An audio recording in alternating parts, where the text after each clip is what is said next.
I have seen every possession movie under the sun. Maybe not literally, but like spiritually, I have. And none of them hit me the way The Exorcist did. Now, you could say it's because the movie is a masterpiece, which it is, but some people would argue it's because the film is actually cursed. And that's the thing about cursed movies. They're not just scary on screen, they carry this creepy energy into real life. Now, I see people's lists. I see people's lists of real life curses in movies and the most cursed movies ever. A lot of those are like, come on now, come on. This is not a curse. This is a marketing strategy at best. And so, because I love you and because I want to look out for you, I came up with a very sophisticated method of finding out if the movies are cursed or not. It's called a thermometer and it has 7 temperatures, which are basically vibes plus my undying knowledge of cinema.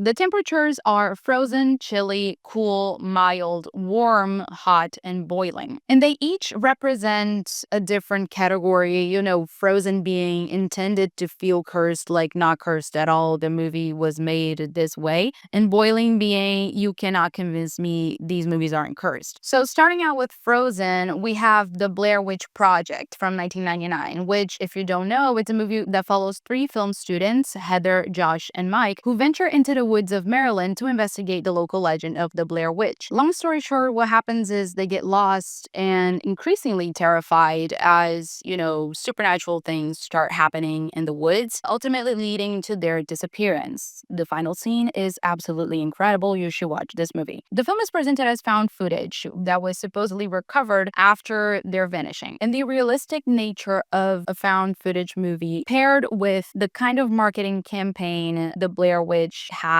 created this cultural phenomenon where the lines between fiction and reality were like very, very blurred. The internet was in its first stages, right? So the filmmakers created a viral campaign using a website that treated the Blair Witch legend and the disappearance of the students as real events. So people genuinely thought the characters in the movie were real people who had disappeared because, back then the internet wasn't what it is today and it was a lot easier to do that. And not only that, but found footage movies weren't as popular or as mainstream as they are today. They were few and far between, so people thought it was a documentary. It looked like a documentary. All in all, that's to say this movie is in the Frozen category because it was made to feel cursed. From the movie itself to the marketing, the whole thing was supposed to feel like it's a curse, like the Blair Witch actually exists and that it has actually harmed people. In a very similar note, the next movie, Noroi the Curse, which is, it's in the name, is also in a lot of people's lists of most cursed movies ever, whatever, but it's in the name, you guys. Come on. Noroi the Curse is a Japanese found footage horror film directed by Koji Shiraishi, and the plot is this paranormal investigator by the name of Kobayashi. He just investigates like a lot of seemingly unrelated paranormal events. He goes to this person that has had this experience. He films that and he films another person. Slowly but surely, these unrelated events sort of come together and are all related to the same thing. But movies like this, like I grew up watching movies like this, and I think that's why I like so much when maybe I'm watching too many of those, like those YouTube videos that are footage of early 2000s or 90s unexplained disturbing events, and there are lists of those videos on YouTube and whatever, and people are like, this happened and this person disappeared and like this is the last seen photo of theirs. It reminds me of movies like Noroi the Curse. It creates that atmosphere of this feels real. And I think that feeling of reality paired with the word of mouth and the online buzz, the cult following the movie gained on the internet, mixed with the fact that the movie remained unavailable to watch in the United States until 2020, created this cursed status of sorts because people were like, why is this movie not available? Maybe it's real. Why can't we access it? There's something wrong. There's something off. Maybe this is real. And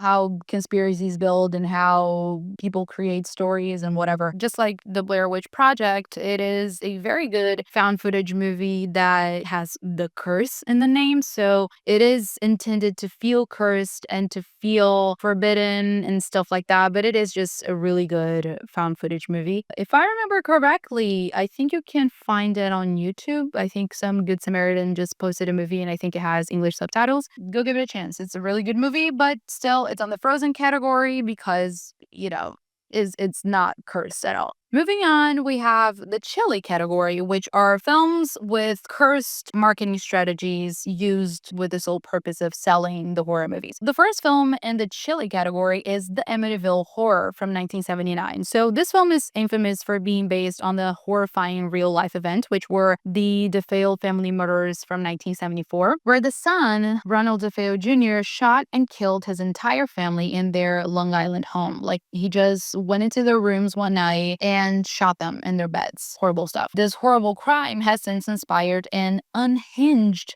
string of films, but the original movie from 1979 and its 2005 remake are particularly eerie for the strange phenomena that plagued their production. By the way, I didn't explain it. The movie isn't about the DeFeo family murders. If at this point in time, 2025, you don't know what the Amityville Horror is about, it's on you. But it's about the family who moved into the DeFeos' home after the crime took place. So the Lutzes moved into the DeFeos' home after the crime took place. And apparently, allegedly, very, very, very allegedly, they experienced supernatural phenomena. Because I say that because seriously, this story is so tea. Apparently, Ronald DeFeo Jr. told authorities and told his lawyer that he did that because the devil told him to. Like, late 70s. We were on that stuff.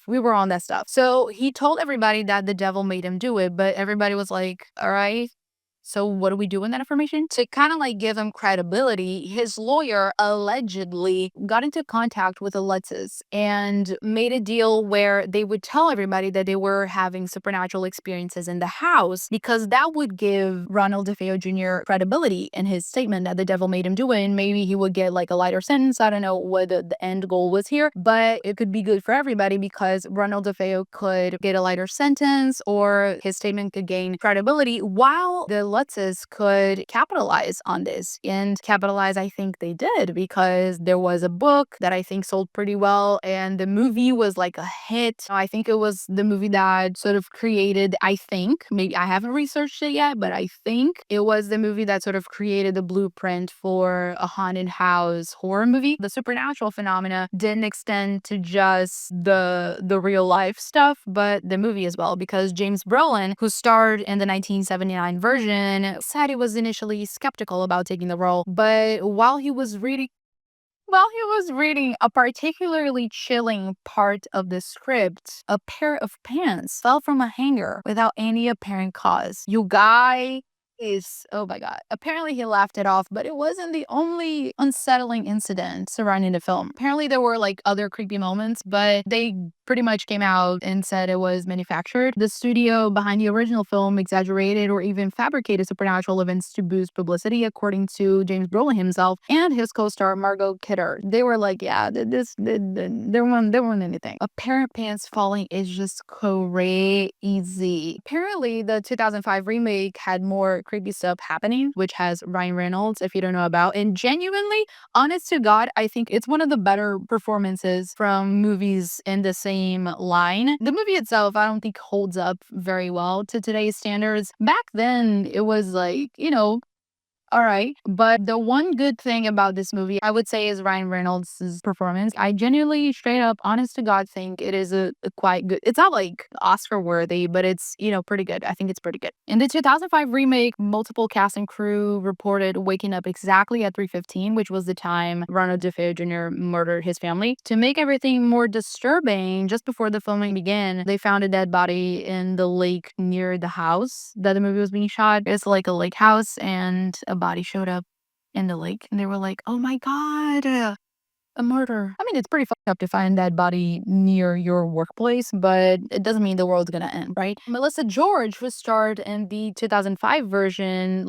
said the cast was on edge, especially after the lights and the empty set mysteriously turned on one night, despite no one being inside. People investigated, but no one could explain the eerie events. And on top of all these strange things, Kathy Lutz, the matriarch of the Lutzes, the family whose experiences inspired the Amityville legend died at the start of production, which is unfortunate, of course, but as I was saying, like Ryan Reynolds had a pretty good performance in this movie. He sort of like kept himself distant from the child actors to kind of like be on character because his character in the movie slowly goes insane. It's a bit of a The Shining situation. He slowly goes insane the more time he spends in the house. He basically slept a kid at a certain point. It was a scene where he's getting mad at one of the kids and he just like slaps the kid across the face, totally unscripted. The kid was pretty stoked about it because they thought it was going to be a great scene. And the kid's parents were pretty like, it's all right. Like, we know you didn't do it like on purpose. It was just like him being on character. But still,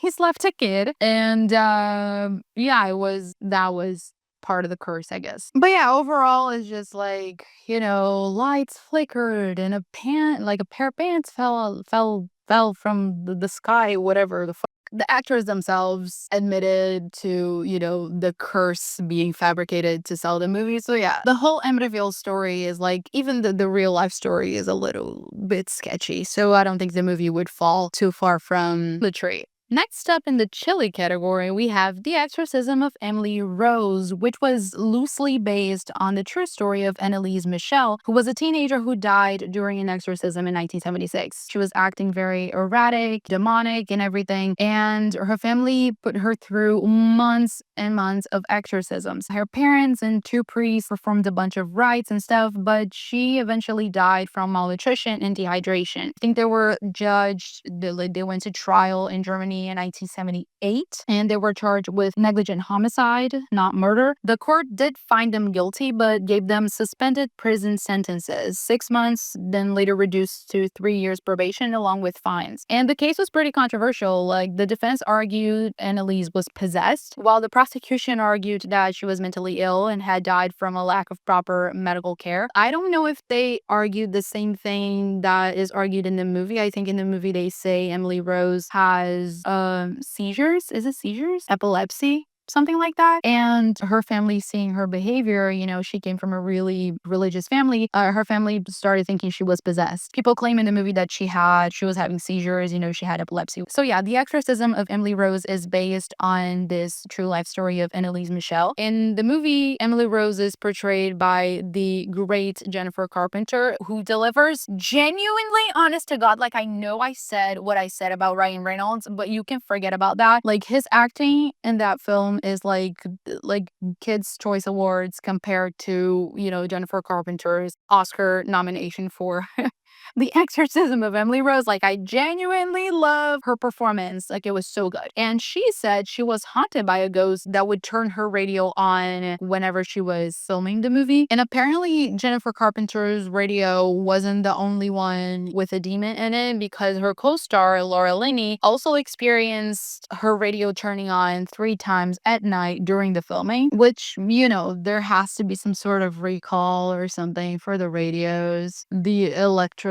equipment, because demonic radios, y'all, like, are you kidding me? But yeah, that was it. That was about it for the curse of The Exorcism of Emily Rose. I think the jump scares don't hold up as much for this movie. I think, it's very 2005 coded, but I think overall is a really great movie. You gotta watch it for Jennifer Carpenter's performance alone. I'm not exaggerating when I say it really is one of the best horror performances I've ever seen, and I have seen a lot. But she gave everything in that movie and more. She was brilliant in that movie. And also, The Exorcism of Emily Rose plays as a courtroom drama horror movie, if that makes sense, which I haven't seen a lot. So technically the protagonist isn't really Emily Rose, is the priest's lawyer, like the priest who did Emily Rose's exorcism, his lawyer. The way she sort of uncovers evil and she uncovers the story as she's trying to advocate for him. And that's a format that I haven't seen in a lot of horror movies, having the story told during a trial. I really liked it. I think you should give the movie a try if you haven't. Not because you're gonna come out of it morbidly scared. But because it's a different horror movie, it's fun. And Jennifer Carpenter turned it. She brought it. She turned it. She brought it. Next up in our good old chilly category is The Conjuring. The Conjuring, is based on the real life investigations of Ed and Lorraine Warren. And on the first film, they go over to the Perron's house. Is it the Perron? Because I know the real family are the Perrons, but I don't know if the fictional family has the same name. I think so. And they go over to their house to investigate supernatural events that are occurring. Pretty great film, to be honest. Some would say the only good film in the franchise. I wouldn't say that. I wouldn't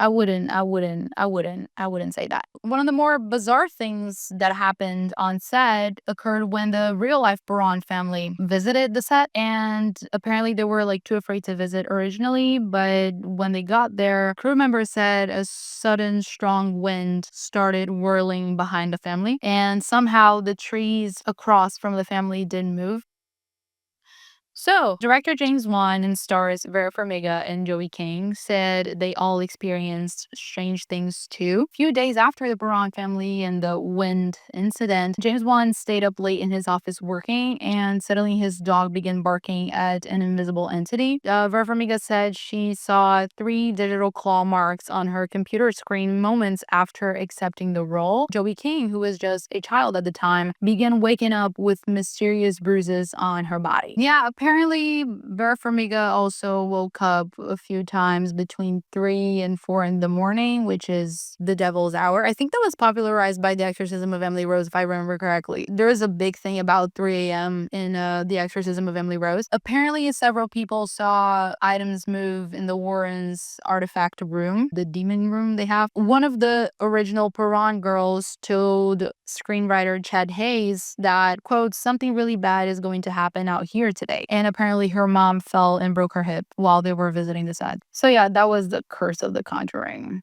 You're welcome. Next up in the chilly category, we have The Ring 2, which is the movie that comes after The Ring 1. The movie where you watch a tape with a dead girl in it by the name of Samara or Sadako, depending on which version you're watching. And you got 7 days to show the tape to someone else before she climbs out of your TV and murders you. Now, The Ring 1 didn't have any kind of paranormal activity taking place during the shooting or anything. But apparently on The Ring 2, the set flooded. And on any other occasion, that wouldn't be too weird. Set accidents happen. But in this case, many were quick to point out the eerie similarities between the flooding and the way the main antagonist in the film died. Drowning at the bottom of a well. I mean, for fuck's sake, like, it's The Ring. Like, Samara lives in a well. She died in a well. Like, it's water. Oh my God, water in a set. It's cursed. Like, oh my. Yeah, so yeah, that's the curse of The Ring 2, apparently. Also, Naomi Watts said she felt inexplicable vibrations while filming. Yeah, the vibes were off. Next up, we got Ghost with my boy Patrick Swayze. And Ghost itself is not a scary movie like the ones we've mentioned so far. It's not supposed to be a horror movie. But one of the biggest Hollywood urban legends is that Heather O'Rourke, the little girl from Poltergeist, was haunting the set of Ghost. Now, we're going to get to Poltergeist in another category, but basically, crew members said they kept hearing footsteps of an unseen figure, and they could hear a child laughing. The film was shot on the same soundstage where Heather had filmed scenes as a child actor. So for some reason, people heard footsteps and a kid laughing, and they assumed it was her. She passed away at a very young age, so they thought she was haunting the set. So yeah, that was the curse of Ghost.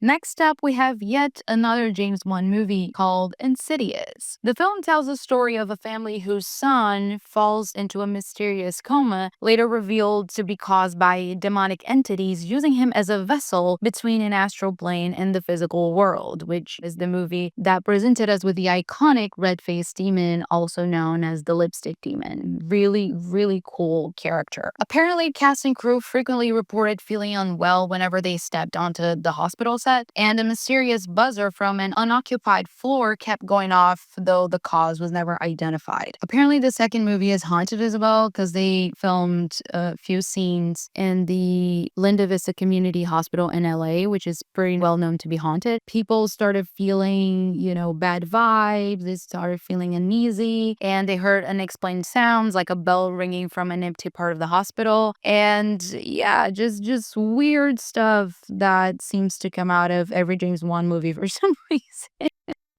Moving on to the next name on our list, we have The Innkeepers from 2011, directed by Ty West. In The Innkeepers, we have a New England hotel which is closing down after over 100 years of operation, and two employees are stuck working its final weekend with very few guests. They start investigating this ghost that apparently lives or haunts the hotel they work in, and supernatural things happen, and things start going down from there, right?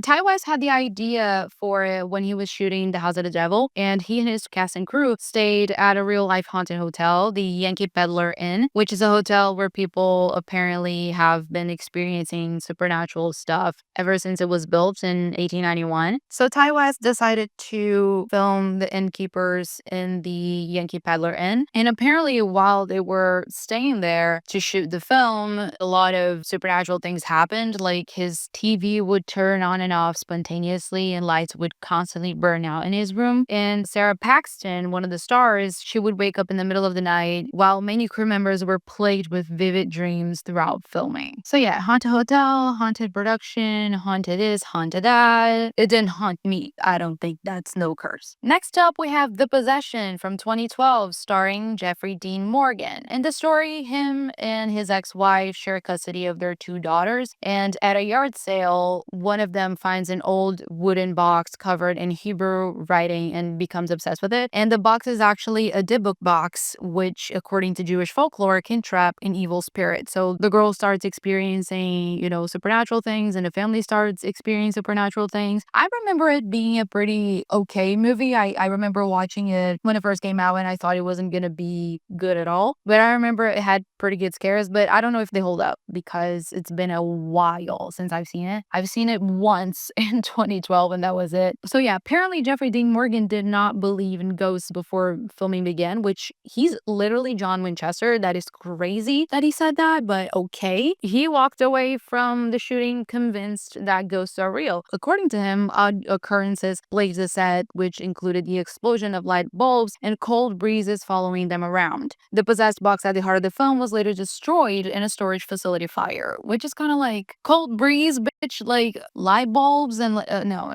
We used to be better with the marketing for horror movies, James Brolin put a little more effort with the pants falling from the sky or whatever, we need something better. We need something more intense for these things. Next up, we have another film from the Conjuring universe called Annabelle. Annabelle's director, John R. Leonetti, claimed to have seen 3 fingers drawn through dust, which vividly mirrors the 3 claw marks Vera Farmiga saw on her laptop. It's the same creature jumping from production to production in the Conjuring universe, leaving its mark. And, that's even more terrifying because the doll, Annabelle, the doll has 3 fingers, apparently. I never counted. It's what they say. Producer Peter Safran went on to tell The Hollywood Reporter about some strange things that happened during the film's shoot. Quote, "We shot in this amazing old apartment building near Koreatown, and we had some funky stuff go down. In particular, the first day that the demon was shooting in full makeup, we brought him up in the elevator. He walks out and walks around to the green room to where we're holding the talent, and just as he walks under, the entire glass light fixture falls down on his head. And in the script, the demon kills the janitor in that way. It was totally freaky. Y'all should have secured that better, damn it." So yeah, that's the curse. The glass light fixture fell on the actor who was playing the demon. It's a demon's fault, not the production. So you heard it here. To not stray from the Conjuring universe, we're closing up the chilly category with The Nun. Oh, I didn't say the plot of Annabelle. I forgot. In my head, everybody has watched this godforsaken movie. Story is, husband buys a demonic-looking doll for his pregnant wife. Not too long after, a couple of Satanists break into their home. And long story short, the woman dies and she bleeds into the doll. And apparently that's how the demon gets into the doll. Supernatural occurrences start happening. The demon wants a soul, I guess. And that's it. That's the story for Annabelle. So going back to the nun, the story is a priest and a novice go to but nowhere in Romania to investigate a few nuns who died in an abbot. I'm gonna say it's 90 minutes. I don't know how long this movie is. It's about 90 minutes of demonic looking imagery and, scary ghosts and stuff like that. It's kind of like if they made Indiana Jones with nuns in the Conjuring universe. It's that, like, they have to find a snow globe full of Jesus's blood to defy the nun, which is, one of the many versions of the demon Valak. Nobody dies in the movie. Nobody dies in it. It's apparently a cursed movie too, because Corin Hardy, who directed The Nun, he says he saw two men in a room he was filming in at a castle in Romania. After completing the take, he turned to the men, assuming them to be members of the crew, but they were gone. And what's scarier is that they would have had to pass him to leave the room. So it's cursed. It's cursed, you guys. So that's it. That's about all we have for the chili category. You can tell what I was going for here. The whole, lights were flickering and I heard noises and there was a gust of wind. I'm not saying those didn't happen or couldn't have happened, but it does feel a little bit like, oh, I'm making a scary movie. Here's a scary thing that happened. So, you can buy the movie. That used to be a pretty common marketing strategy early in the earlier days. But, I feel like now it's a lot easier to see through it. So, yeah, that's what the chili category is for. Our next category is cool, which are movies where the vibes were most definitely off. Now, you're going to notice that, for example, the Frozen and Chili categories were pretty much just horror movies. From now on, we're investigating movies that don't necessarily want to seem scary. Mostly, they do not want to seem problematic or even disturbing, but they have things happen in them that make you kind of feel a certain type of way. You feel like the vibes are not fully there, that the vibes are a little off. So the first film in the cool category is The Dark Knight from 2008. So yeah, this movie had a lot of weird and unfortunate things happen. There was a special effects technician who passed while they were filming a test run for a scene in which the Batmobile is blown up. There was an accident. He passed during that. Morgan Freeman also got into a major car accident not long after the film was released. And right before the premiere, Christian Bale was arrested. So everybody was already thinking the movie had bad vibes or something like that. And the most famous tragedy associated with the movie is Heath Ledger's tragic passing. That was the one thing that really catapulted this film's alleged curse to the mainstream because, the legend is that he gave so much of himself to the character of the Joker, who was, a madman, that sort of the character took over him and that, affected his mental state to a degree where it ultimately resulted in his passing. And something else associated with the Joker character was the devastating shooting at a screening of the film in which James Holmes painted his hair red to resemble the Joker, and he fired into a crowded theater in Aurora, Colorado, where he shot dead 12 people and wounded 38 others. So there was a bit of a moral panic when it came to this movie. People were scared of going to the theater to watch it. It was a pretty heavy vibe associated with this movie. It's a big production. Crazy things are going to happen. Like, unfortunate things are going to happen. I don't think it was actually cursed, but it was a very intense movie with a very intense production.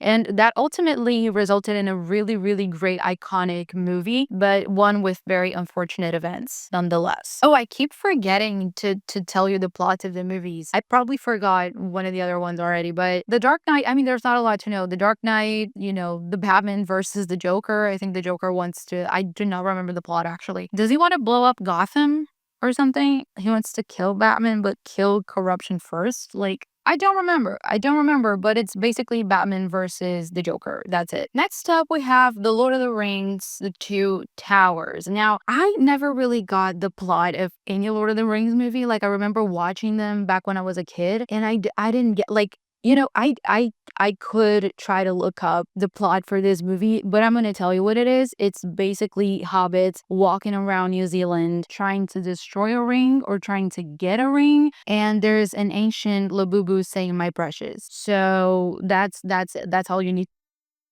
That's all you need to know about The Lord of the Rings, The Two Towers, actually the entire trilogy, if we're being honest. But I promise I'm gonna watch it. I'm gonna watch it again. There was a lot of bad luck. I mean, great, like big productions are always gonna have their fair share of incidents, but apparently there was a lot of bad luck during the production of The Lord of the Rings Two Towers. Apparently, multiple actors and stuntmen suffered injuries while shooting the film's elaborate fight sequences, and Viggo Mortensen got it worse because he broke his toe and chipped his tooth while filming. I think there's a video of him breaking his toe. I think he kicks something that he thinks is like light, but it's actually a rock or so. There's a rock underneath it. I don't remember. And he kicks it, and it's him breaking his tooth, but he kind of used not his tooth, his toe.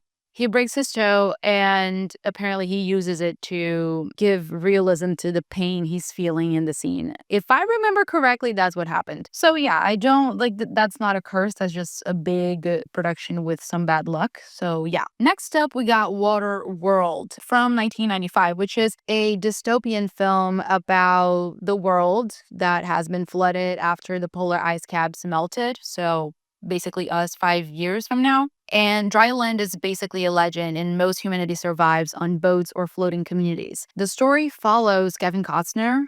His character is the mariner, who's a mysterious loner with gills who can breathe underwater. He meets a young girl by the name of Enola who has a map to the mythical dry land tattooed on her back, and her guardians, who are pirates led by a villain, they want the map so they can rule dry land. Like they want to find dry land and they want to rule it. And the mariner helps Enola and her guardian Helen to escape the pirates and find dry land. So that's basically what happens. But if you know a little thing or two about movies, you know how stressful water related shootings are. In Water World could be different. Apparently, there was a hurricane that destroyed one of the film's multi-million-dollar sets. It nearly killed Kevin Costner. He nearly drowned once the hurricane hit and he got thrown out to the sea. And once the filming got back on track, Kevin Costner's stunt double nearly got lost at sea. So they had to do like a whole search and rescue mission to get him back. Joss Whedon, who wrote the film, said that like it was incredibly difficult to do the production because they had to do constant rewrites due to the impracticality of filming in water. And Kevin Costner was so annoyed with the film conditions that he kept on fighting with director Kevin Reynolds, who stormed off the movie before principal photography was finished. And yeah, the movie lost millions and it wasn't all that great according to critics. So yeah, I don't think it was really cursed. I just think it was a really, really, really impractical movie that apparently wasn't worth the headache. And that was it for our cool category. We're moving on now to the mild category, which are films that are said to be cursed, but they are just major examples of negligence in the film industry. Starting off with Twilight Zone, the movie, which was a movie from 1983 meant to be a tribute to the 1960s television series and had some really heavy hitters behind the scenes. Now, it was supposed to be an anthology film with 4 stories. We had George Miller directing the Nightmare at 20,000 Feet segment, Steven Spielberg directing the Kick the Can segment, Joe Dante directing the It's a Good Life segment, and John Landis took on the infamous Time Out segment. The Miller, Spielberg, and Dante stories were based on episodes of the TV series, but Landis' segment was very loosely based on the episode A Quality of Mercy. So Time Out is a story about a racist man who's using awful slurs against Jewish, Black, and Asian people. As a result, he finds himself facing situations where he is thought to be a Black man in rural Alabama in the 1950s, facing the Ku Klux Klan, a Jewish man in Nazi-occupied France, and and a Vietnamese man fleeing American soldiers during the Vietnam War, which the Vietnam part is where the tragedy happened. The star of the film, Vic Morrow, was supposed, like his character, was supposed to be rescuing a pair of Vietnamese children during an air raid. The scene was pretty complicated, like he had to run with them, sort of like grab them and run with them through a shallow river while a helicopter was chasing after them and there were explosives, and it was like a very complicated scenario. Long story short, John Landis kept telling the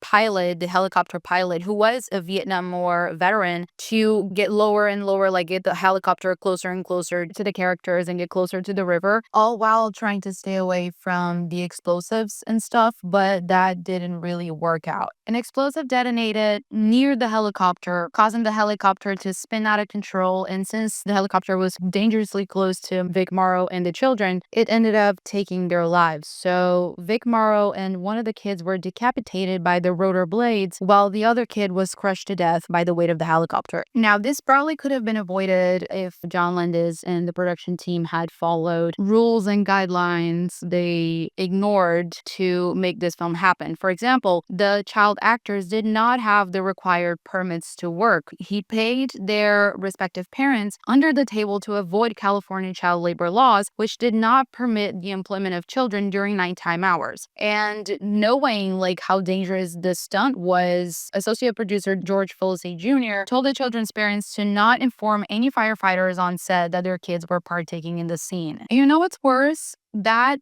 didn't do anything for John Landis' career. Like, he continued making films. He even had a major box office hit with Coming to America in 1988. Steven Spielberg did break his relationship with Landis following the accident. He said no movie is worth dying for, which he is very correct. But yeah, like John Landis didn't face anything, and it's crazy that this film gets some sort of reputation for being cursed when in fact whatever bad that happened to it had nothing supernatural to do with it. It was basically, negligence and arrogance, but not the first we've seen of those things, and unfortunately not the last as well. Next up in the mild category, we have The Conqueror, which follows this origin story of the infamous Mongol emperor Genghis Khan, then called Temujin. Temujin? I don't know. And it's 1956, so you gotta get a white man to play to play an Asian person. So they got John Wayne, the Duke, the eternal cowboy, playing Genghis Khan, which is really funny because even back then, people were kind of like, John Wayne? Really? It was considered a horrible miscast even back then. Apparently, the role was originally intended for Marlon Brando, but he backed out of the project. So The Conqueror is considered the worst movie of the 1950s. And it has like its fair share of the regular cursed vibes of other Hollywood movies, which is, going over budget, getting delayed, and conflicts between Howard Hughes and everybody else. But this film is considered more cursed than most because the effects of the curse were far-reaching and lasted many, many years. I told you during the Waterworld segment that shooting on the water is a pain in the ass, is just a huge headache. Shooting in the desert doesn't fall too far behind. Like, you have to fight with blistering heat and potentially dangerous animals, all while dealing, with the stress of having to shoot a film. Nature does not cooperate, and that's what happened during the Conqueror's shooting. Like, water resources dried up and people fainted from heat stroke. But everything that's bad can always get worse. The film was primarily shot in Utah, and they were particularly dangerous because they were shot 137 miles downwind from the Nevada National Security Site, otherwise known as the Nevada Test Site. So it was the 50s, so the Cold War was heating up, and the site was a prime location for testing nuclear weapons of mass destruction. The filmmakers knew of these tests, 11 of them occurring in 1953, with the shoot beginning only a year later, but they were assured by the government that they were safe to continue production. So let me tell you, out of the 220 cast and crew members counted, 91 of them ended up developing a wide range of cancers in the next couple of decades, and 46 of them ended up succumbing to the disease. Some of those names include Dick Powell, Susan Hayward, Pedro Armendariz, and John Wayne himself. And that's not even mentioning the number of Native American extras in the film, which, probably means the number of people affected was much, much higher. And it's like, Okay, people could have gotten cancer. There was a number of reasons in the 50s that people could have gotten cancer, but half the cast and crew of a movie getting cancer when they, spent months downwind of a nuclear test site, breathing the air, drinking the water, touching the dirt. It's a little hard to believe that it wasn't related to the film. And, nobody ever paid for that. Like, all those people died, all those people got sick and infected, and nobody did anything. Like, nobody got punished, not Howard Hughes, not the production company, not the government, nobody. So yeah, another movie that gets thrown a lot into most curse lists that I don't think has anything of a curse going on is just plain and simple negligence. Next up, we got The Passion of the Christ, the Mel Gibson movie that's pretty controversial. If you haven't seen it, let me tell you. The Passion of the Christ is a movie that follows the final 12 hours of Jesus' life, and it claims to be historically and biblically accurate. That was the first issue with the movie that people had because there were many biblical inaccuracies in the movie. Like, there's a scene of a creepy demon baby like mocking Jesus as he's being tortured. I don't remember that scene in the Bible. The movie is also very controversial for being anti-Semitic, which comes to no surprise considering Mel Gibson's well-documented past of controversies, including derogatory remarks he's made toward Jewish people. But that's kind of crazy because Jesus was Jewish and he was born Jewish and he's died Jewish. And how you're gonna make a movie about a Jewish man and be anti-Semitic in the same breath? Like, the film focuses and pushes this narrative that the Jewish people were enemies of Jesus. Are you okay? Like, another controversy was the apparent endorsement of Pope John Paul II. There was this whole thing that he said apparently it is as it was, sort of saying that the movie was biblically accurate. And apparently he told people that he liked the movie. And the news of the Pope's endorsement caused a huge public response because the movie is very brutal and very weird and creepy and inaccurate. So the Vatican put out a statement saying like, yo, like he watched it, but he's not going to express his personal opinions. As a public figure, he can do that, whatever. Like, he did watch it, but, he didn't say all that y'all are saying. Basically, he said that, like, basically that was like verbatim what the Vatican said. One of the biggest controversies surrounding this movie was the violence. This movie is so violent. Most of it focuses on Jesus being whipped, stabbed, beaten, and tortured. A major criticism of the film was that it took the violence way too far, appearing both exploitative and voyeuristic. Because it's like everybody knows what happened to Jesus. Everybody knows the horrible things he was subjected to. You don't need to make a Saw version of Jesus's last 12 hours, But apparently the violence was supposed to emulate the intensity and the horrifying nature of what Jesus faced, of the accusations and everything that Jesus faced. But it's the kind of story that could have been told without that level of brutality. Like, there's a scene where they're torturing Jesus right before he goes on to carry the cross. And it's a pretty long scene. It's a pretty brutal scene. I think it's the most brutal scene in the movie. And there's this very specific moment, and I vividly remember this because I was way too young to be watching this movie. They pull out a whip tipped with hooks and they start beating Jesus up with it. And there's a point where one of the guards hits him in a way that the metal hooks latch onto the flesh and rip it when they're pulled back. So it's this very it's like it was the one moment where my entire family looked at each other and they were like, okay, this is a little bit too much. It's like things I haven't seen in movies like Saw, which by the way, came out the same year as this movie. So one could say The Passion of the Christ was partaking into the torture and porn genre. You could say that. It's a very, very violent movie and it became very controversial because of that. So if you think controversies aren't too much to justify the movie being called cursed, apparently Jim Caviezel, the actor who played Jesus, went through the 7 stages of hell filming this. He suffered hypothermia, pneumonia, a dislocated shoulder, and he was even struck by striking lightning while filming this movie. Not to mention the injuries he sustained due to the whipping and, all the very physical scenes. People say that the curse extended to his career, Jim Caviezel's career, because he couldn't really land a big role in Hollywood after playing Jesus. Even saying that Mel Gibson warned him that he would never find work in Hollywood again, which funny thing was that Caviezel was later recording called Mel Gibson a quote horrible sinner. Funny to mention that because there's going to be a sequel to The Passion of Christ. It's going to be called The Passion of Christ, The Resurrection,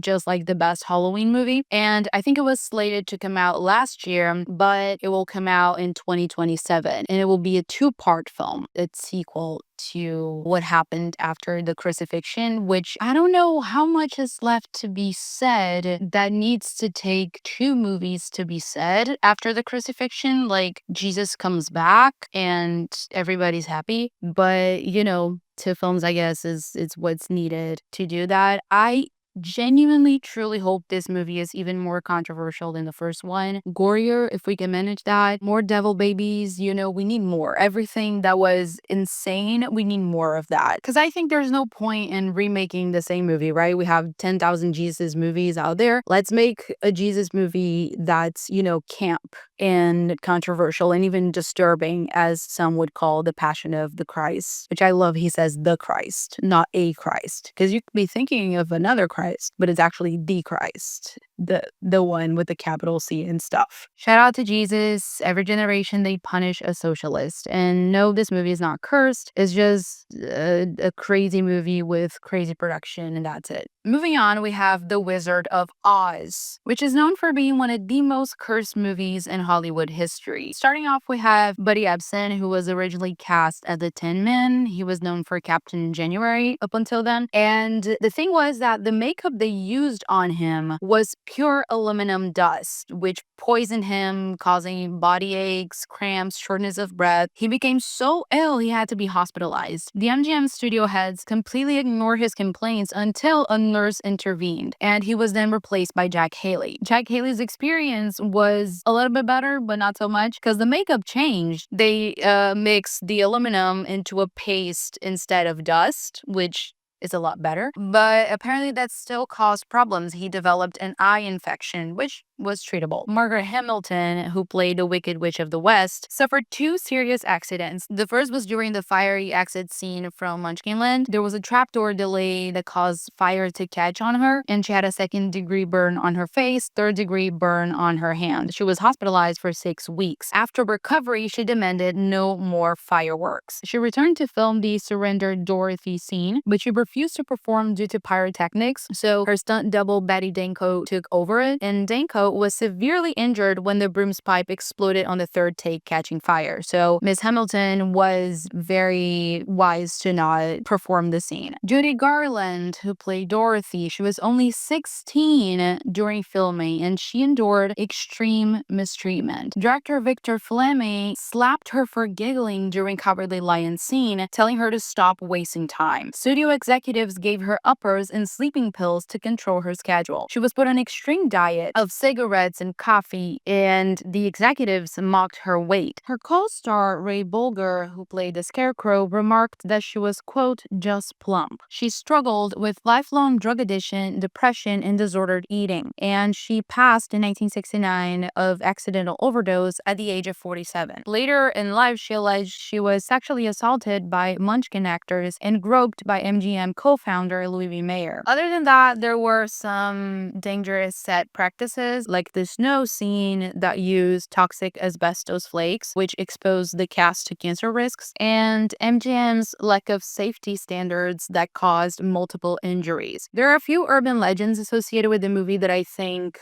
contribute to the curse legend itself. There's this rumor that a Munchkin hanged himself on set, and it is visible in the final film, which was proven false, that the figure was actually an exotic bird wandering on set, but that would be such such a grim thing to have in a children's movie. And yeah, the overall thing is that the movie wasn't really cursed. Like all the other films in the mild category, it was just a product of abuse, neglect, and unsafe practices by studios and filmmakers. Oh, and I didn't tell you the plot of The Wizard of Oz, but I think everybody knows the plot. It's about a girl who gets sucked up into a tornado, makes some weird friends, and has to kill a witch before going home, basically. Moving on to the last film in the mild category, we have 1982's Fitzcarraldo. The movie's about this eccentric guy who lives in Peru at the start of the 20th century, and he's obsessed with opera and he wants to build an opera house in the middle of the Amazon jungle. To fund this impossible dream, he decides to make money by entering the rubber business. But the problem is, the richest rubber land is inaccessible because it lies beyond a set of dangerous rapids. And his solution is extreme. He buys a massive steamship and plans to transport it over a steep hill from one river system to another, bypassing the rapids entirely. So with the help and exploitation of local indigenous people, he undertakes the insane task of dragging the full-sized boat over the mountain using ropes, pulleys, and sheer determination, or madness, if you will. Now, the production is said to be cursed because it was as insane as the movie was. Like, the filming was plagued by dysentery, injuries, and crew fights. As I told you, this story involves hauling a boat over a hill. So in real life, the crew literally had to do this with the same grueling difficulty shown on screen. Director Werner Herzog appeared as obsessed and driven as Fitzcarraldo himself. There were several deaths and injuries on set, like several indigenous extras were injured or killed during production. 2 planes crashed during the shoot, and a worker bitten by a venomous snake had to cut off his own foot with a chainsaw to survive. Very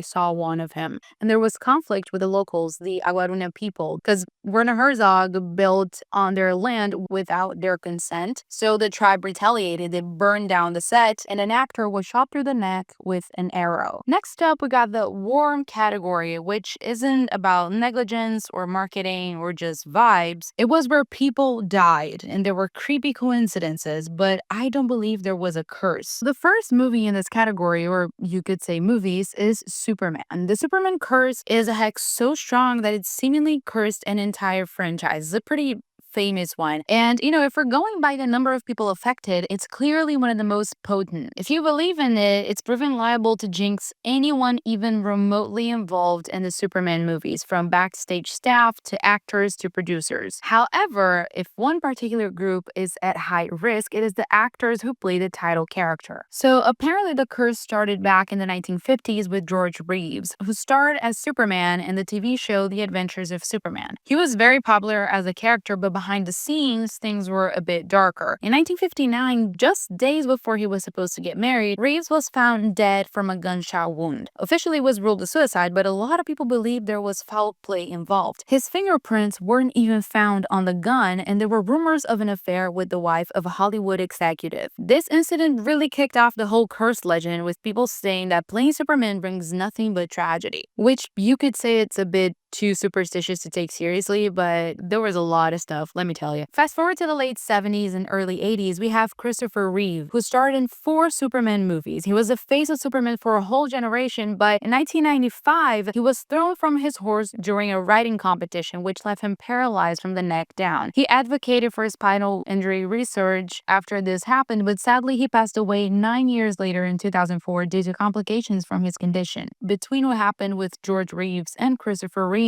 you can see how people started to believe the curse, especially because it does not stop there. We have Kirk Allen, the 1940 Superman, who was the first actor to play Superman, and he became typecast after the role and could not land major acting parts. He worked mostly in voice acting or small uncredited roles. Later, he developed Alzheimer's and passed away in 1999. We also have Lee Quigley, who played Baby Superman in the 1978 film. He came from an unstable home and was bullied at school, and he died at the age of 14 2014 from solvent inhalation. Even big people like Marlon Brando, who played Jor-El, Superman's father in the 1978 film, had a lot of tragedies surrounding his life. His son, Christian, was convicted of manslaughter, and his daughter, Cheyenne, committed suicide. He became a recluse and died in 2004, a few months before Christopher Reeve. Margot Kidder, who played Lois Lane in the Christopher Reeve films, struggled with bipolar disorder and had a public breakdown in the 1990s. She went missing for several days before being found in a paranoid state,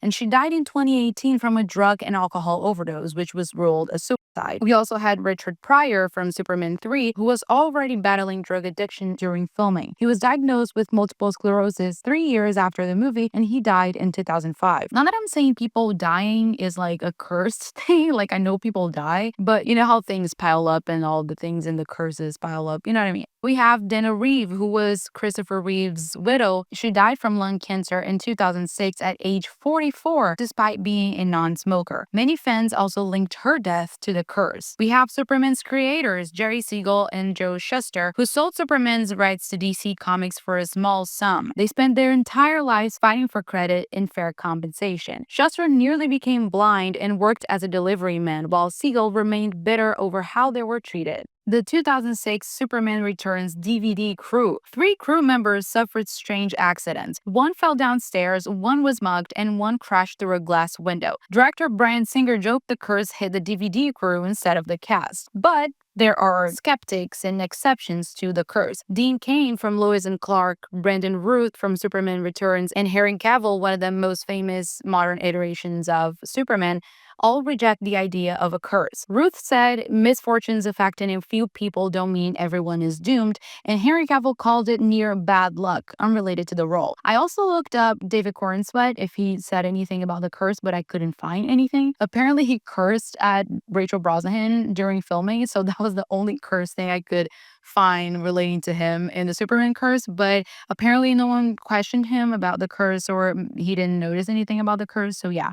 I mean, good for him. We have voice actors and other portrayals like Buddy Collier from a 1940s to 60s voice actor and Tom Welling from Smallville, who have not faced similar tragedies. Tom Welling even reprised his role in Crisis of Infinite Earths and dismisses the curse entirely. So there's this ongoing debate where some people believe the pattern of tragedy, like it's too strong to ignore, and others think it's a coincidence. I think in certain works, things are very clearly a coincidence. Like, for example, we're gonna see Macbeth in a minute, so I think Macbeth is definitely a coincidence. But I mean, with Superman, we have a character that has many different iterations through the through the course of decades, and you know, things are bound to happen with such a famous character with so many people involved and stuff like that. But it's a thread of people relating to the main character that's a little, you know, it's a little iffy. But again, I think it's just a bad coincidence. I don't think it's a curse at all, so that's why it's in the Fuck, I'm already reading the next one. Damn it. It's why it's in the worm category. Damn it. And I said baby and I spoil it. So the next movie in the worm category is Rosemary's Baby.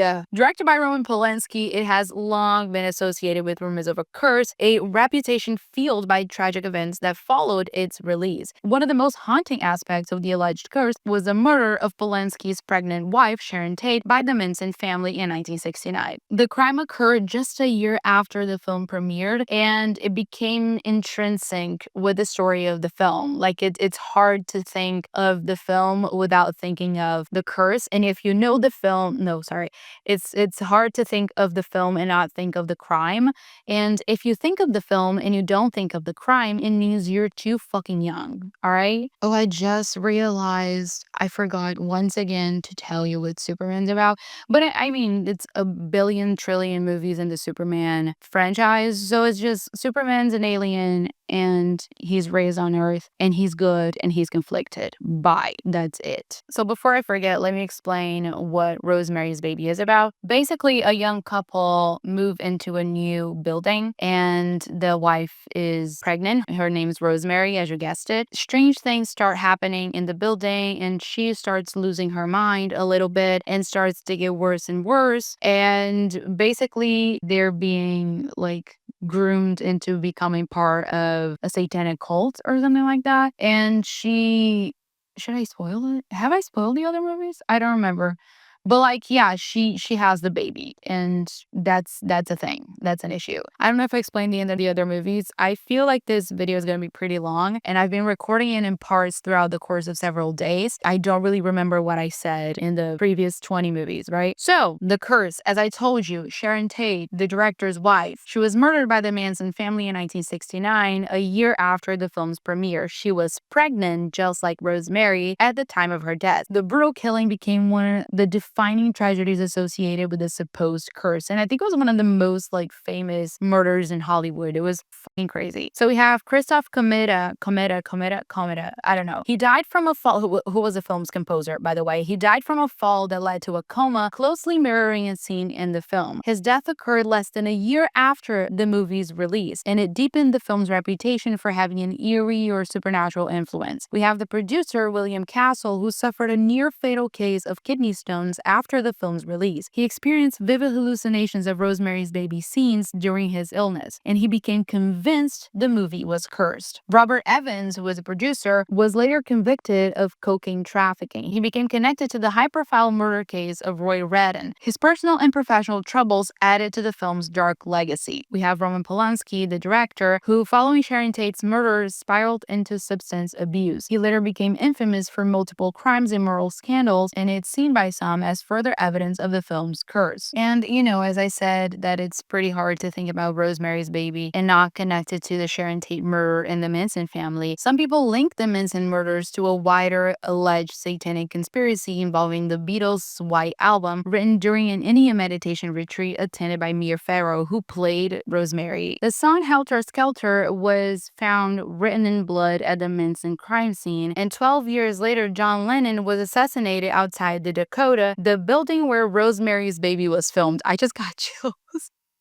This is a crazy coincidence. This is actually very crazy. Do I believe the curse? No, but this is crazy. And last but not least, we have Ira Levin, the author of the novel, who later expressed regret over writing Rosemary's Baby, believing it contributed to the rise of occult and satanic themes in popular culture. He suffered personal hardships, including the breakdown of his marriage. Next up in the warm category, we have The Crow from 1994. The Crow is about a musician named Eric and his fiancée named Shelley, who are brutally murdered the night before their wedding. The ones responsible for the murder are the members of a local gang. On the anniversary of his death, Eric comes back from the grave and becomes the Crow and goes around seeking revenge on the people who killed him and his fiancée. So rumors of a curse around the Crow began even before filming started. The pre-production crew reportedly received an anonymous voicemail warning them to not make the film because, quote, bad things would happen. On the first day of shooting, an electrician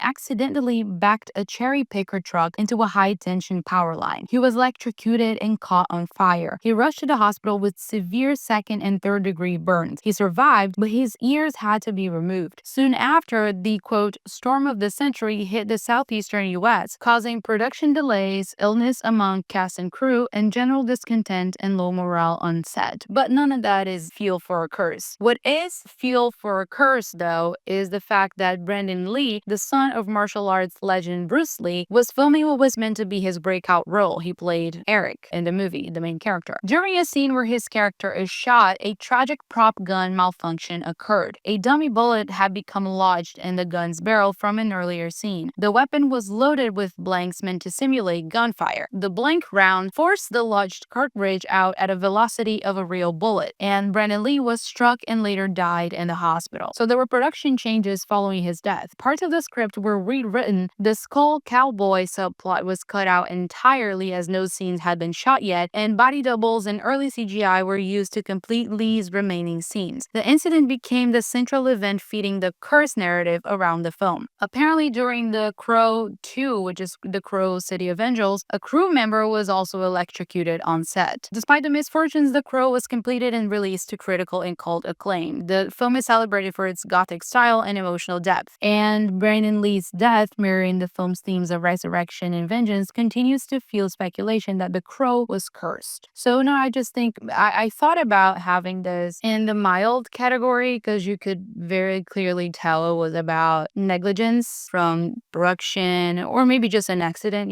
maybe not even negligence. But I don't know, it's such a sad death. And the freaking voicemail always gets to me. It's kind of like, it seems like just a coincidence or just a person kind of like pranking someone, but it does feel eerie when something happens the way it happens. Not only having Brendan Lee's life cut short, but just how everything seemed to work into the film, like how his death became part of the film's lore. It just makes everything seem a little more eerie to me. So yeah, next up we have Macbeth. Macbeth follows the story of a Scottish nobleman who encounters three mysterious witches that give him a strange prophecy about his future. From that moment on, he becomes consumed by the idea of power, and his decisions start leading him down a dangerous path. So Macbeth was written around 1606 and has long been associated with superstition, tragedy, and bad luck in the theater world. Many actors avoid saying its name aloud inside a theater, referring to it instead as the Scottish play or as the Bard's play. The superstition dates back to King James VI of Scotland, later James I of England, who had a deep fascination with witchcraft after the execution of his mother, Mary, Queen of Scots. In 1589, a violent storm nearly sank his ship as he returned from Denmark with his new wife, Anne, and he blamed witches for conjuring it and lodged the North Berwick witch trials. He later wrote Demonology from 1597, a treatise promoting witch hunts and fear of sorcery. I hate that he named it Demonology and it's against demonology. It's such a cool name. It's the right title for someone else, not for you. Jesus. Shakespeare wrote Macbeth in 1606, likely to appeal to King James's interests. It includes real references to storms, though his bark cannot be lost, yet it shall be tempest-tossed. The witch's chants, double double, toil and trouble, may have been based on actual spells. According to legend, a real coven of witches cursed the play after discovering their incantations had been used. Love that. So the first performance around 1606 was reportedly disastrous. The actor playing Lady Macbeth suddenly died, forcing Shakespeare himself to take the role. Some claim a real dagger was accidentally used during Duncan's murder scene, killing the actor. After that, we have Amsterdam in 1672, where an actor playing King Duncan was actually stabbed to death on stage when a real dagger was used. In New York, at Astor Place Riot in 1849, rival fans of actors William Charles McReady and Edwin Forrest clashed during competing Macbeth productions. 31 people were killed, over 120 injured. At Old Vic, London in 1937, Laurence Olivier lost his voice before opening night. A fallen stage weight nearly hit him. Days later, theater manager Lillian Bayliss died of a heart attack, and a sword slipped during a fight scene and an injured an audience member. A John Gielgud production in London in 1942 had 3 actors die during the run, and on opening day, the set designer died by suicide. Sorry, I'm not allowed to say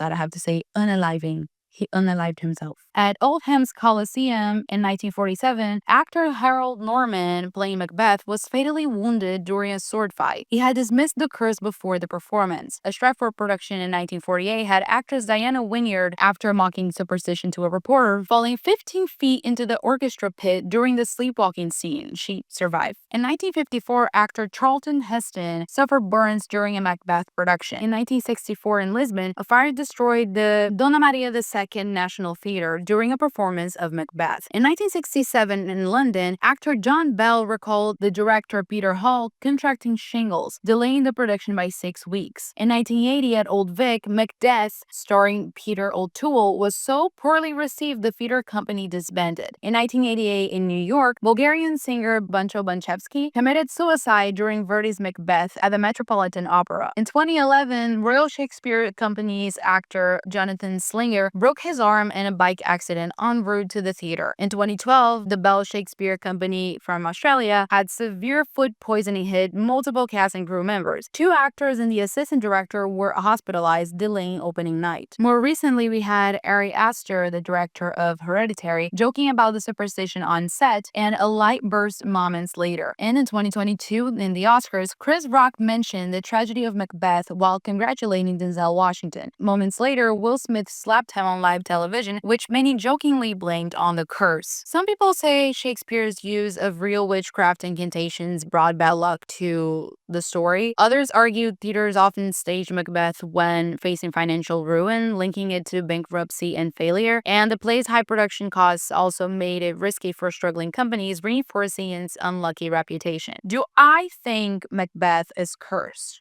No, I think it's a very old story. Half of these incidents were basically just negligence. They were completely avoidable because why are y'all using real daggers and swords on a play? I don't get that. A lot of these had to do with mental health issues. A couple people, took their own lives. Maybe there was a lot of pressure on them when, performing or producing the play. And I think just like with Superman, when a story spans a long period of time, the likelihood of getting a lot of freak accidents and weird things happening, it's a lot bigger because, from 1606 till today, it's a really long period of time. And if you think like the hundreds or thousands of productions of Macbeth that have been made ever since the story first came out, this sample of freaky stuff happening is very, very small compared to the totality of Macbeth productions that have been done all around the world. Yeah, I don't think it's cursed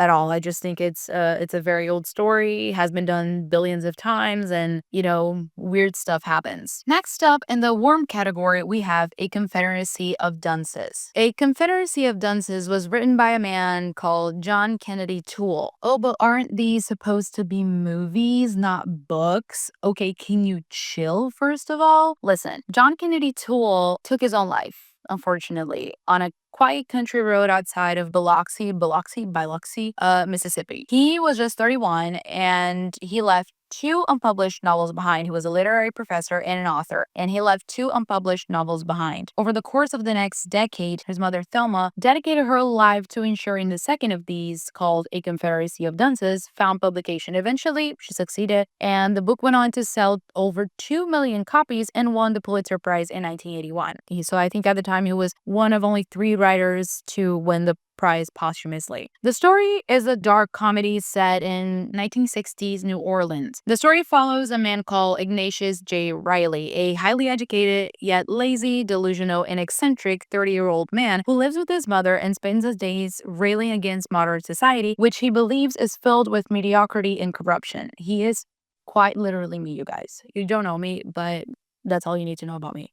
He sees himself as a misunderstood genius and clings to his outdated medieval worldview, heavily influenced by the philosopher Boethius. After a series of misfortunes, including his mother damaging someone's property while drunk driving, Ignatius is forced to find a job to help pay for the damages. His attempts at work, however, lead to absurd and often disastrous situations. He tries various jobs, but his arrogance, ineptitude, and self-sabotaging behavior make him fail spectacularly. You guys, it's a great, great, great novel. So you might think, oh, but such a great book was supposed to get a great movie, like people would naturally gravitate towards such a great book to adapt it to the big screen. And people did. But just like another movie we're going to talk about in a few minutes, not a few minutes, in quite a few minutes, over the next 30 years, it seemed as though every talented heavyset actor in Hollywood would be linked with the role. The adaptation of A Confederacy of Dunces has been long and troubled by process, with numerous failed attempts. The first effort came in 1982 with Harold Ramis directing and John Belushi said to play the lead role of Ignatius J. Riley. However, Belushi's death from an overdose ended this attempt. So then we got John Candy, but John Candy also passed and the project stalled. And other actors, including Jonathan Winters and Josh Mostel, were suggested, but the plans never materialized. John Waters, known for his edgy films, also attempted an adaptation, envisioning his star Divine as Ignatius, but he eventually gave up, saying a movie could never live up to the book, which I don't think he's wrong. But I would kill somebody right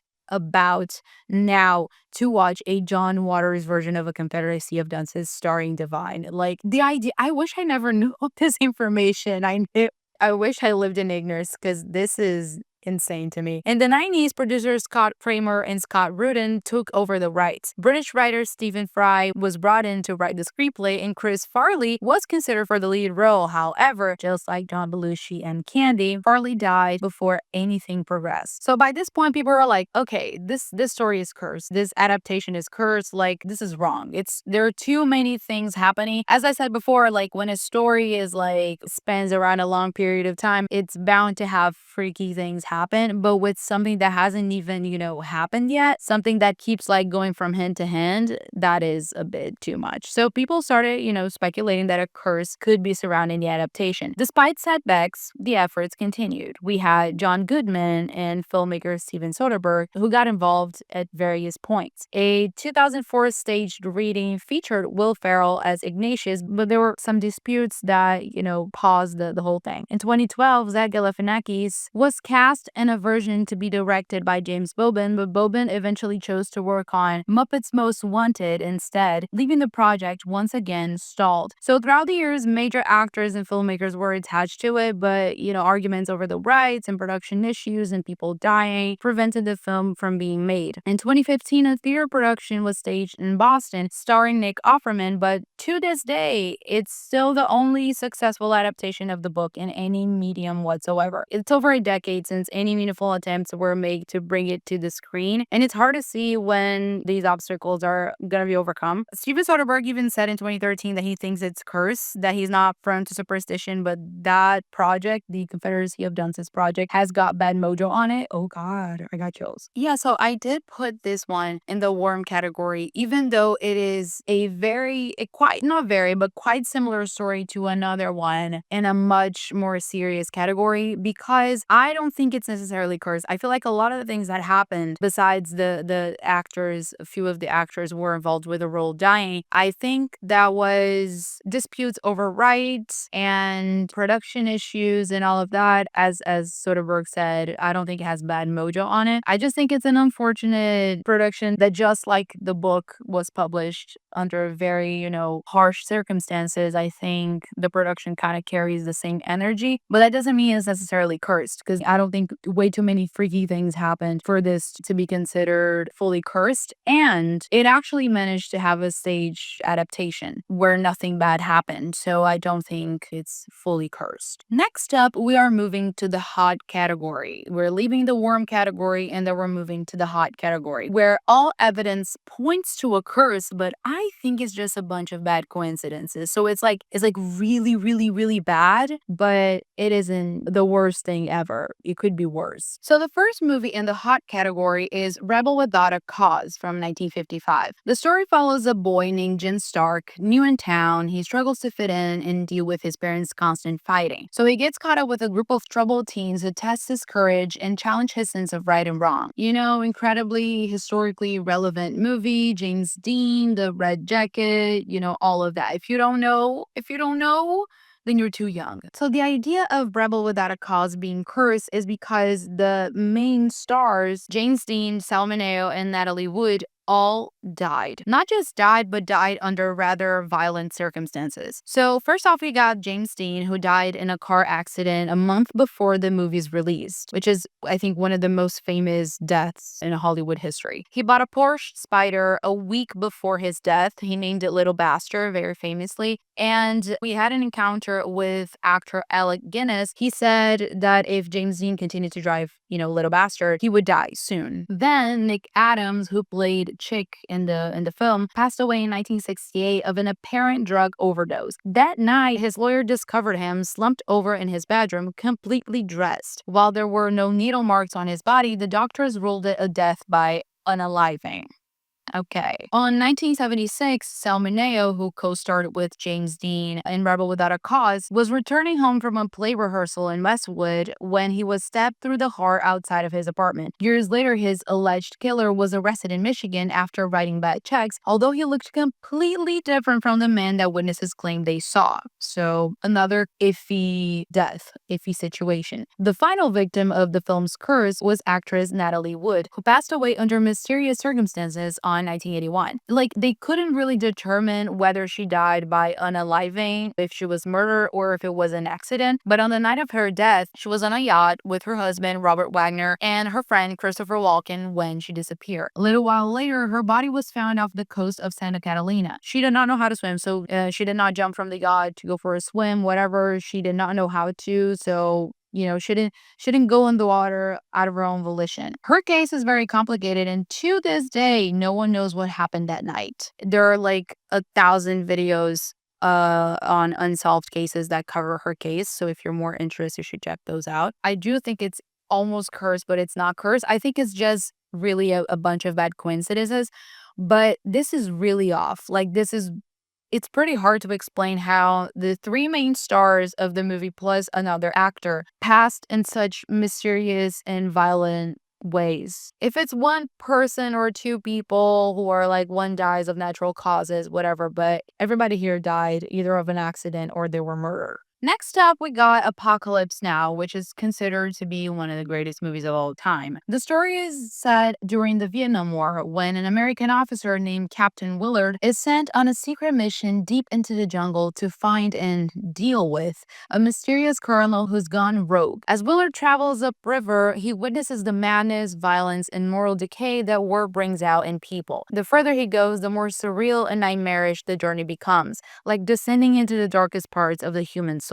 It's less about combat and more about the psychological and spiritual horror of war. It's a chaotic, incredible movie that if you haven't seen, you should. So the movie was supposed to be shot in 6 weeks in the Philippines, but it turned it into 238 incredible, chaotic, and just horrifying days. There were natural disasters, there was drug and alcohol abuse, there were suicidal breakdowns, there were fatal working conditions for Filipino laborers, there were animal rights violations, there were heart attacks and accidents, and there were investigations involving real human corpses on set. So actor Sam Bottoms, who played Lance, admitted to using LSD and speed during the filming. Denise Hopper, who was already a heavy user, was often drunk and high on set. And even Coppola, who had no prior history with drugs, said he started smoking grass and started getting very paranoid. He had to personally finance the film, putting up his house, vineyard, and his godfather earnings. He brought his young children, including Sofia Coppola, to live on the chaotic set, and the stress led to repeated breakdowns and suicidal thoughts. The filming took place during the Philippine civil conflict between the government and the New People's Army. Government helicopters rented for the movie were repeatedly recalled for real combat, ruining expensive shots. There was also the Typhoon Olga that wiped out half the sets, forcing Coppola to rebuild with underpaid local workers. The production had to shut down for months. There were only 8 minutes of usable footage that existed after 90 hours of filming. The crew suffered tropical diseases and parasites. Sam Bottoms got hookworm and had liver damage. Fred Forrest collapsed with bleeding ears, and a Filipino worker died of rabies and was buried in his Apocalypse Now t-shirt. Like,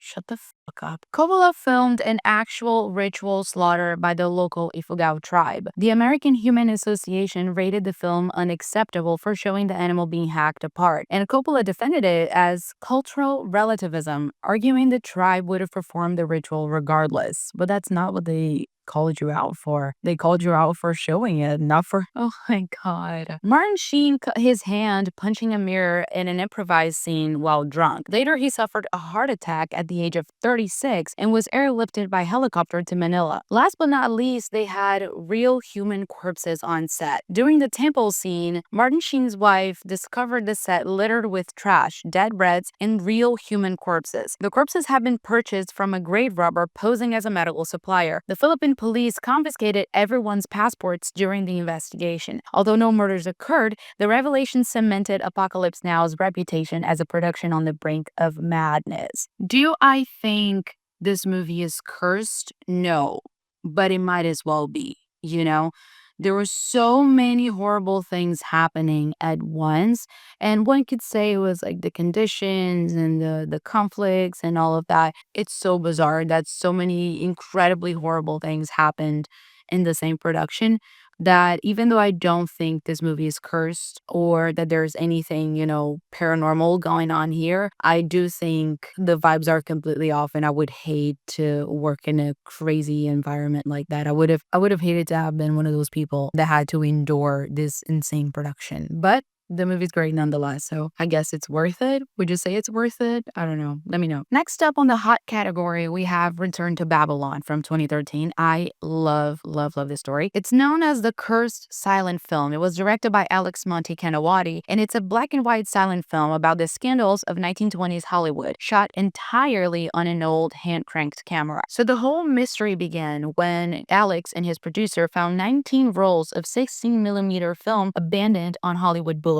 They took it as a sign of fate and decided to use the mysterious film stock for their next project. Return to Babylon was filmed entirely using that old footage. But on set, strange things started happening as usual. Cast members, including the great Jennifer Tilly and Debbie Mazar, reported feeling oppressive otherworldly presences. Crew members claimed they were grabbed or touched by unseen hands during filming, and the unsettling atmosphere persisted throughout production. During post-production, Alex noticed distorted faces and grotesque transformations in the footage. Actors' hands appeared stretched, mouths twisted, and faces warped into unnatural shapes. Entities and shadowy figures appeared on the film that weren't visible during shooting. So when people hear of film footage that's supposedly cursed, their natural instinct is to prove whether the footage is real or fake. So the footage drew attention from the Brooks Institute of Photography and various paranormal investigators, but no one could prove the images were faked. So the theories included that the film stock was old or damaged, causing the distortions, or that the frame rate mismatches between 16 frames per second from the film and 24 frames per second from digital, creating this strange ghosting effects. Or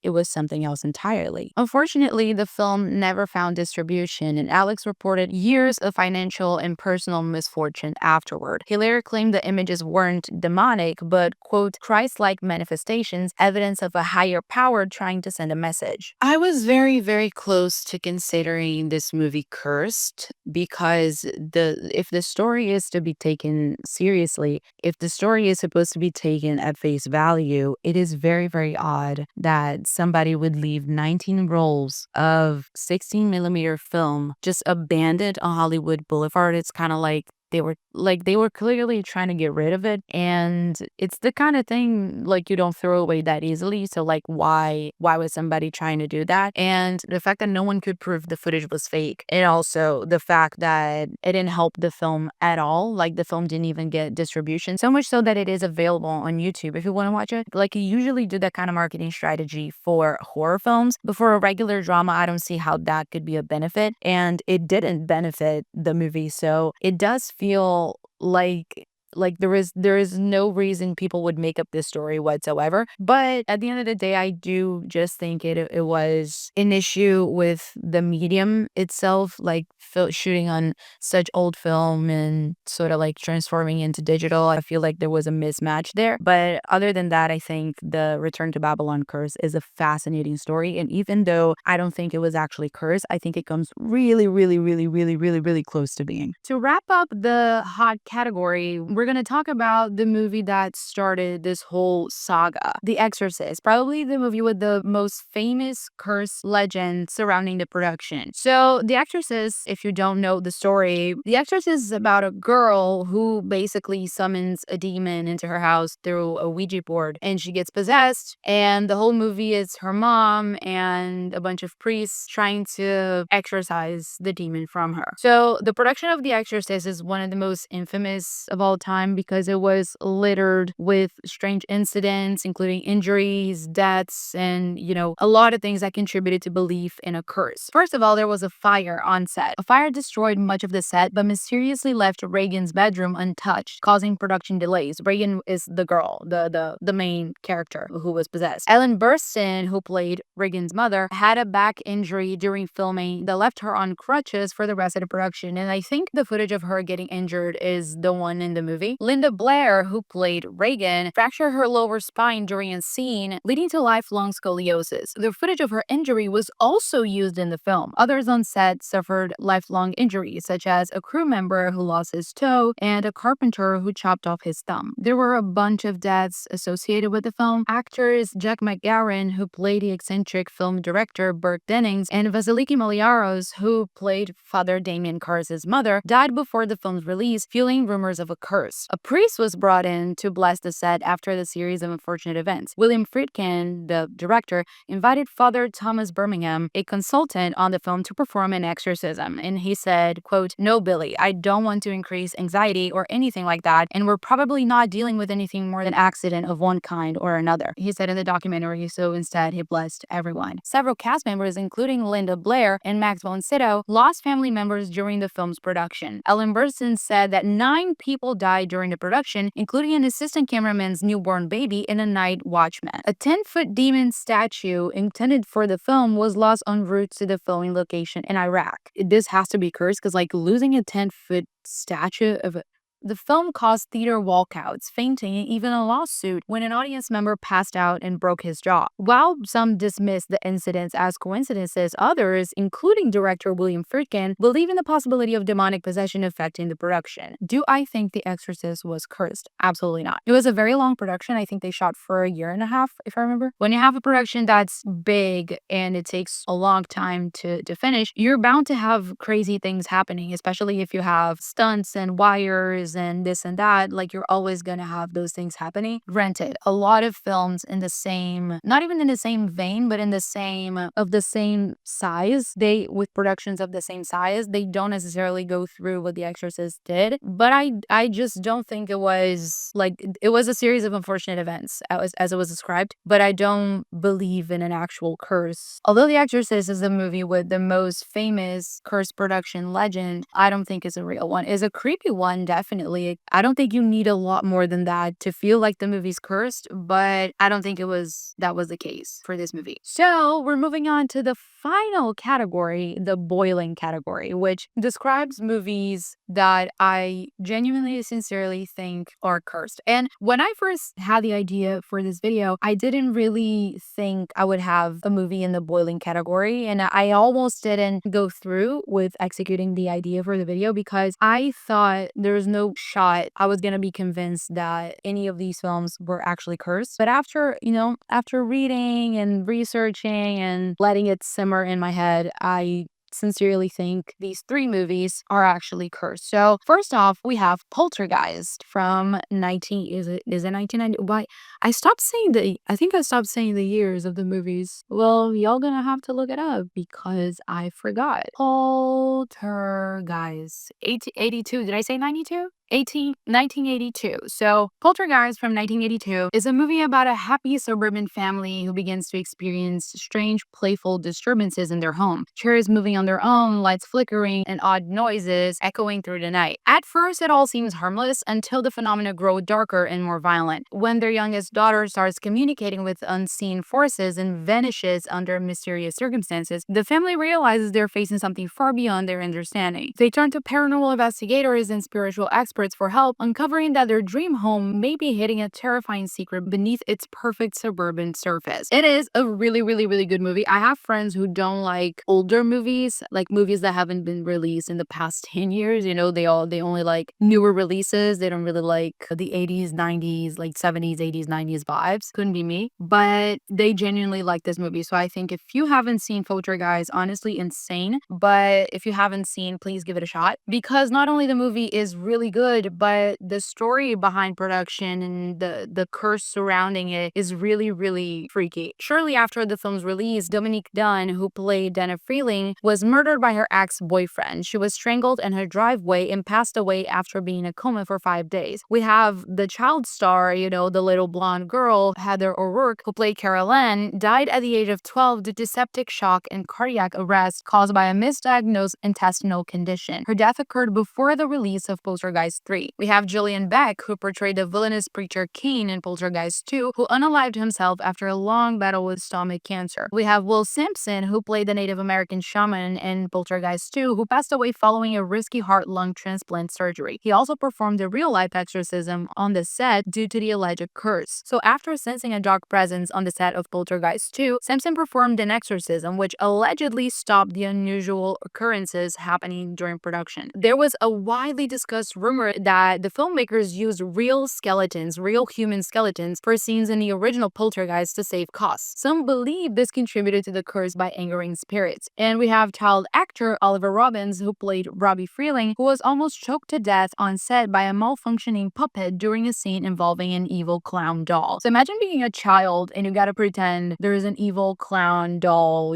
possessed or whatever, trying to choke you. And it actually does. Would never recover from that. So many people died involving the films, and you can tell, oh, it's like you have 3 films and, it could be considered a long production, but there's something in this thing that leaves a bitter taste in your mouth. Like all the actors who play the kids from the Freeling family, they either almost died or actually died. There are a bunch of other actors involved with the production who also died. And to me, the fact that they use real skeletons is sort of like the nail in the coffin. It's sort of the thing that makes me believe this is real. I think it's really crazy because in the movie, they find out that the house is cursed because there were real people buried under the house, like real skeletons and stuff. And there are scenes with, I think it's the mother of the family. She's sort of like swimming near the skeletons, and the idea that those belong to real people is so frightening to me. There's no way that there's good energy associated with this movie, and I think the energy is too heavy to deny a curse. Next up, in the boiling category, we have The Omen from 1976. See, I said the year, which is about an American diplomat and his wife, who seem to have the perfect life, having mysterious and tragic events begin to surround their young son, Damien. As strange deaths and unsettling coincidences pile up, the father starts to suspect that something is deeply wrong with his child, something that might not be human at all. And with the help of a priest and a photographer, he begins a desperate search for truth, uncovering clues that point towards an ancient prophecy of evil and a terrifying destiny that could change the world. I love this movie. I do love this movie. I watched the remake the other day. It's pretty nice. I think it came out in 2006. It's very 2006 coded, but the original is just delicious. It's so good. So you have a creepy ass movie about a creepy ass child, and you're bound to have weird things happening. So it all started a month before filming when lead actor Gregory Peck's eldest son unalived himself. Not only that, but Peck, executive producer Mace Neufeld, and writer David Seltzer all experienced flights struck by lightning. It's not really crazy, but it's pretty weird that 3 people working on the same film had the same rare experience within a short span of time. Speaking of planes, a charter plane originally intended for use in the film was reassigned at the last moment. Tragically, this plane crashed, killing everyone on board. Even more horrifying, the plane crashed into a car on the ground, which happened to have the pilot's wife and 2 children inside. You guys, oh my god. I'm not even halfway through it. You can already tell this shit is cursed to the brim. Animals seem to be affected by the so-called curse as well, because during filming, Rottweilers used in a scene attacked stuntman Terry Walsh, biting through his protective gear. In another incident, a zookeeper who had worked on the set was mauled to death by a lion the day after finishing their work on The Omen. A scene involving baboons attacking the character played by Lee Remick resulted in genuine terror from the actress as the animals became unusually aggressive on set. The crew also narrowly avoided bombings in London by the Irish Republican Army, the IRA. Neufeld was scheduled to eat at a restaurant that was later bombed, but he couldn't get a reservation. Similarly, director Richard Donner's hotel was bombed shortly after he checked out. And here's the best part. There was a very chilling incident that occurred after filming had wrapped. Special effects director John Richardson and his assistant Liz Moore were involved in a car accident in the Netherlands. Richardson survived, but Moore was decapitated in a manner eerily similar to the decapitation scene Richardson had orchestrated for the film. Adding to the creepiness, the accident occurred near a town called Omen, approximately 66.6 kilometers away. And if that wasn't creepy enough, the accident occurred on August 13th, 1976, Friday, August 13th. And I thought, when I read this, I was like, there's no way on God's green earth there is a town in the Netherlands called Omen. Exactly. So I don't think I even need to say to my, like, there's a difference between having people died and a lot of really, really weird coincidences and violence.